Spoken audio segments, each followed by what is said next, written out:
샬롬 샬롬 샬롬 샬롬 샬롬. 하나님 사랑합니다. 여러분 주 안에서 사랑합니다. 예, 오늘 예레미야 30장 19절에서 20절 내가 그들을 번성하게 하리니 약속하시죠. 예, 19절 20절 봅니다. 그들에게 감사하는 소리가 나오고 즐거워하는 자들의 소리가 나오리라. 내가 그들을 번성하게 하리니 그들의 수가 줄어들지 아니하겠고 내가 그들을 존귀하게 하리니 그들은 비천하여지지 아니하리라. 그의 자손은 예전과 같겠고 그 회정은 내 앞에 굳게 설 것이며 그를 압박하는 모든 사람은 내가 다 벌하리라 말씀하십니다. 오래전 늦은 밤 스코틀랜드의 오지에 산 정치가가 타고 가던 마차가 고장이 났어요. 우연히 이 지역을 지나가던 동네 청년이 정성껏 마차를 수리해 줍니다. 이 청년의 도움으로 청지기는 정치가는 여행을 계속할 수가 있었다고 그러죠. 모진 폭풍 속에 몸을 아끼지 않은 청년에게 감동을 받은 정치가는 장래 희망이 뭐냐 이렇게 물어봅니다. 그 청년은 의사가 되는 것이 꿈이라고 얘기해요. 정치가는 이 청년이 의사 공부를 할 수 있도록 도와주기로 하고 적극적으로 도움을 줍니다. 이로부터 50년 후에 아프리카인 모로코에서 폐렴으로 죽게 된 젊은이가 있었어요. 이 청년은 불과 얼마 전에 개발된 기적의 약이라고 불리는 페니실린 덕분에 목숨을 건집니다. 페니실린을 발명한 사람은 50년 전에 마차를 수리해 주었던 바로 그 청년이었다는 거죠. 페니실린 덕분에 목숨을 건진 사람은 감사의 표시로 공부를 시켜준 정치가의 아들이었어요. 페니실린을 발명한 의사는 알렉산더 플레밍이었고 페니실린 덕분에 목숨을 구한 사람은 윈스턴 처칠이었다고 합니다. 수상이죠. 플레밍을 공부시킨 사람은 바로 윈스턴 처칠의 아버지 랜돌프 처칠이었다고 그래요. 인생이란 인과의 고리이기도 합니다. 작은 감사가 자신의 아들을 살린 거죠. 언제나 감사는 이렇게 기적을 낳습니다. 감사는 은혜의 결과입니다. 은혜를 아는 사람이 감사하게 되고 감사는 다시 자신에게 열매로 돌아온다라는 것. 은혜라는 말이죠. 카리스, 항상 감사, 유카리스라는 답을 요구합니다. 즉 은혜는 감사의 답을 요구한다. 감사는 초점을 바르게 맞추어서 가능합니다.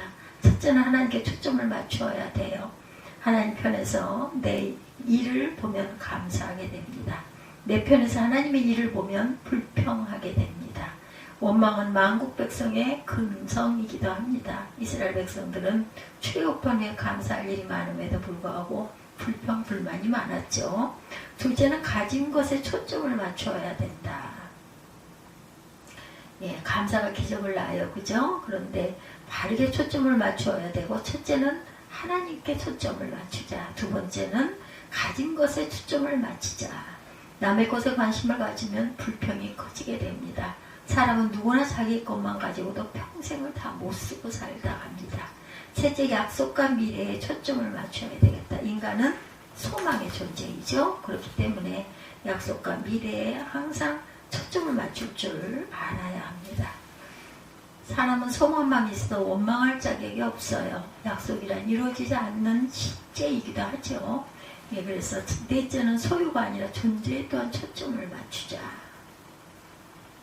하나님의 자녀가 된 것을 감사할 줄 알아야 되겠다. 하나님께서 부르심의 감사의 가장 큰 제목, 이것이 하나님의 관점에서 감사하기입니다.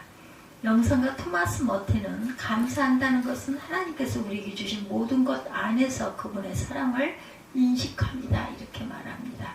하나님의 사랑을 깨닫게 되면 감사하지 않을 것이 하나도 없다. 데살로니가전서 5장 16절에서 18절이죠. 항상 기뻐하라. 쉬지 말고 기도하라. 범사에 감사하라. 어떻게 이런 일이 가능할까? 어떻게 모든 일에 감사할 수 있을까? 사랑을 인식하면 그 모두가 가능합니다. 빌립보서 4장 4절에서 7절에도 주 안에서 항상 기뻐하라. 내가 다시 말하노니 기뻐하라. 너희 관용을 모든 사람에게 알게 하라. 주께서 가까우시니라. 아무것도 염려하지 말고 다만 기도와 간구로 너희 구할 것을 감사함으로 하나님께 아뢰라. 그리하면 모든 지각에 뛰어난 하나님의 평강이 그리스도 예수 안에서 너희 마음과 생각을 지키시리라. 감사함으로 아뢰라고 하죠. 감사하면 기도할 것이 없어요. 아니에요. 아쉬워야 감사하는 것이 아니라는 것. 문제가 있을 때만 기도하는 것이 아니고 감사가 기도다. 기도가 감사이어야 합니다. 범사에 감사하라고 하신 것은 모든 상황에 감사하라고 말씀하신 말이지 모든 상황에 대해 감사하라고 하신 것이 아니다. 모든 상황에 감사하라고 말씀하신 말씀이지 모든 상황에 대해서 감사하는 것이 아니다. 우리 삶의 조건이 나쁠 때도 많이 있어요. 네, 그러나 그 나쁜 환경에도 감사의 대상이다. 동시에 우리는 많은 감사의 조건을 가지고 있다. 찬송에는 주신 복을 세워보아라 라고 말하죠. 여러분들 한번 세워보시기 바랍니다. 얼마나 많은 감사의 조건을 가지고 있는지 가장 기본적인 감사의 조건을 찾아보아야 합니다. 하나님의 관점에서 감사를 보아야 한다. 골로새서 흔히 학자들이 고등기독론이라고 하죠. 골로새서를 그리스도에 관한 논리를 아주 높은 차원에서 설명하고 있어요. 그리스도로 말미암아 감사를 살펴보시기 바랍니다. 우리가 생각하지 못한 곳에 감사가 있어요. 가장 기본적인 성경적 감사를 체험하는 저와 여러분이 되시기를 2024년 대림의 마지막 기간 성탄절 바로 직전이죠. 항상 감사를 체험하는 저와 여러분들 하나님의 부르심을 받았으므로 우리는 첫째 감사하십시다. 골로새 3장 15절에 너희는 평강을 위하여 한 몸으로 부르심을 받았나니 너희는 또한 감사하는 자가 되라 말씀하죠. 하나님께서 나를 불러주신 것만 해도 감사의 조건이죠. 한 몸으로 부르심을 입었다는 말이 무슨 뜻이 한 교회의 성도가 되었다. 우리가 그리스도의 몸인 교회에 부르심을 받고 지체가 된 것만 해도 감사한 일이다. 내가 그리스도의 몸의 한 부분이라고 생각해 보세요. 감사하지 않습니까? 여러분들 감사하시죠? 하나님의 부르심을 받았다는 것은 놀라운 축복입니다. 성도가 되었다는 것은 어떤 고난도 바꿀 수 있는 기쁨이다. 바꿀 수 없는 기쁨이다. 구원받은 백성이 되었다는 것은 세상에 어떤 말로도 표현할 수 없는 엄청난 감사의 조건입니다. 성경에 하나님의 부르심이 많이 나타나죠. 하나님 모세야 모세야 하고 부르셨고 아브라함아 아브라함아 하고 부르셨어요. 야곱아 야곱아 이렇게 부르셨습니다. 사무엘아 사무엘아 부르셨습니다. 베드로야 베드로야 부르시죠. 네가 나를 사랑하느냐. 아브라함아 아브라함아. 네. 하나님의 그 부르심은 멈추지 않는다는 것. 하나님의 부르심이 절대 손해보지 않습니다. 부르심의 은총이 있죠. 아브라함은 이 사실을 잘 알고 있었어요. 창세기 15장에 하나님이 아브라함을 부르시죠. 이때 아브라함은 야훼여 무엇을 주려 하시나이까 이렇게 질문합니다. 아브라함은 공짜를 많이 바라는 사람이었어요. 이것이 믿음이죠. 체험을 통하여 하나님이 부르실 때마다 은혜가 쏟아진 것을 알고 있었던 것입니다. 예수가 우리를 부르는 소리 그 음성 부드러워. 문 앞에 나와 사면을 보며 우리를 기다리네. 오라 오라 방황치 말고 오라. 죄 있는 자들아 이리로 오라 주 예수 앞에 오라. 이 찬송을 부를 때마다 힘이 나죠. 은혜가 됩니다. 부르시는 소리에 응답하면 죄가 사함을 받고 구원을 받게 된다. 누구나 부르심을 받으면 구원을 받습니다. 우리가 주님께 부르심 받은 것만으로 영광이며 감사죠. 로마서 1장 6절에 너희도 그들 중에 예수 그리스도의 것으로 부르심을 받은 자니라 이렇게 증거합니다. 7절에는 하나님의 사랑하심을 받은 성도로 부르심을 받은 모든 자에게라고 증거하죠. 부르심에 대한 바울의 고백이에요. 부르심이 얼마나 대단한 은총인가를 알고 있었던 바울. 우리 모두 주님께로부터 부르심을 받은 줄 믿습니다. 성경이 일러준 대로 내가 주님을 부른 것이 아니요 하나님이 나를 부르셨어요. 나를 부르신 것만 하더라도 감사한 일인데 이것만 가지고 감사의 삶을 살 수 있는데 어떤 분을 불러 강의를 부탁했다고 그래요. 불러 일을 맡깁니다. 심지어 불러 재정 지원을 부탁합니다. 근데 많은 분들이 불러주신 것만 해도 감사하다고 하죠. 이것이 은혜고 사랑입니다. 하물며 하나님이 불러주신 것이 어찌 감사하지 않겠는가. 나를 부르신 것만 해도 감사죠. 부르심은 은총이며 그것을 아는 것이 감사이다. 바울은 여러 번 서신에서 그리스도 예수의 사도로 부름받은 바울이다 이렇게 증거합니다. 아무리 생각해도 자신이 부름받은 것이 신기하고 기적이고 감사의 자랑거리다 이렇게 말을 합니다.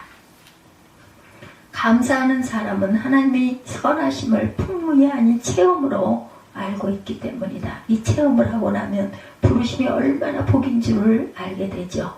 하나님의 부르심은 축복입니다.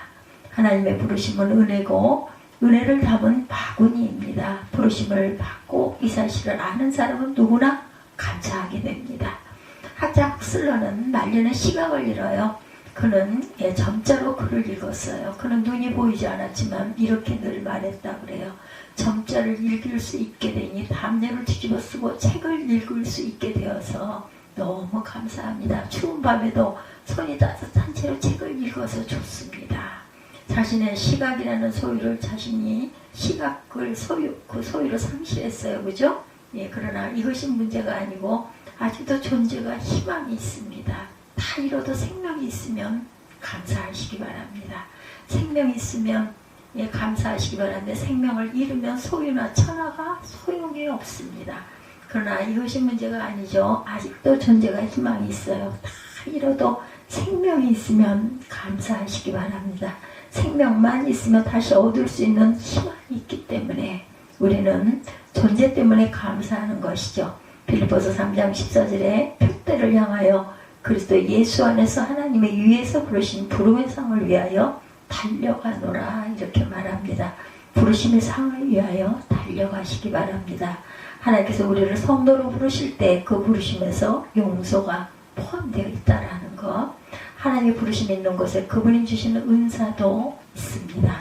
둘째, 주 예수의 이름으로 힘 입었으므로 감사하십시다. 17절에서 또 무엇을 하든지 말에나 일에나 예수의 이름으로 하고 그를 힘입어 하나님 아버지께 감사하라. 하나님의 부르신 다음에 감사할 조건은 그리스도의 이름을 힘입었으니 감사하라. 힘을 입다는 건 뭐예요? 힘을 입었다는 말은 힘이 되었다라는 말이죠. 다시 말하면 든든한 배경, 백이 되었다라는 겁니다. 누가 우리의 든든한 배경이고 백입니까? 예수님이시죠. 내가 누구를 힘입어서 합니까? 나의 배경이 누굽니까? 누가 나의 백입니까? 귀신이 배경인 사람이 있어요. 예수님 당시의 사람들은 예수님을 향해 바알세불을 힘입어 귀신을 쫓아낸다 이렇게 비난하기도 했죠. 이 말씀은 귀신이 배경이란 뜻입니다. 예수님도 이런 오해를 받으셨어요. 예수님은 성령님이 배경이라고 말씀하죠. 마태복음 12장 28절에 그러나 내가 하나님의 성령을 힘입어 귀신을 쫓아낼 것이며 라고 말합니다. 예수님도 성령님을 힘입어 사역했어요. 누구를 힘입어 사느냐 하는 것은 우리 인생의 아주 중요한 문제입니다. 우리는 세상에서 귀신을 힘입지 않고 세상을 힘입지 않고 주 예수를 힘입어 일하고 삽니다. 이것만 해도 무한한 감사죠. 세상 사람들은 귀신을 힘입고 세상을 의지하고 살아요. 얼마나 헛된 세월을 보냅니까? 얼마나 많은 시간과 돈을 낭비합니까? 제가 한 해 무속인들에게 들어가는 돈만 약 2억 원 정도가 2조 원 정도가 된다고 하네요. 2조 원. 귀신을 힘입어 살아가는 사람들이 이렇게 많다라는 거예요. 선거 때만 되면 점쟁이 집에 문전 성시를 이룬다고 그러죠. 선 없는 날만 되면 이삿짐 센터가 불이 납니다. 새해에는 토종비교를 보려는 사람들로 법석이죠. 아기 이름 짓느라 장명가가 늘 바쁩니다. 세상에 쓸데없는 것을 힘입고 사는 사람들이 너무나 많다는 것. 이것을 배경으로 삼고 백인 줄 알고 사는 사람들이 또한 많이 있습니다. 우리가 이런 세상이나 귀신이 아니라 주 예수의 이름으로 힘입고 사는 것만 해도 감사할 수 있기 바랍니다. 히브리서 10장 19절에 그러므로 형제들아 우리가 예수의 피를 힘입어 성소에 들어갈 담력을 얻었느니라고 말합니다. 예수님을 힘입어 우리가 성소에 들어갑니다.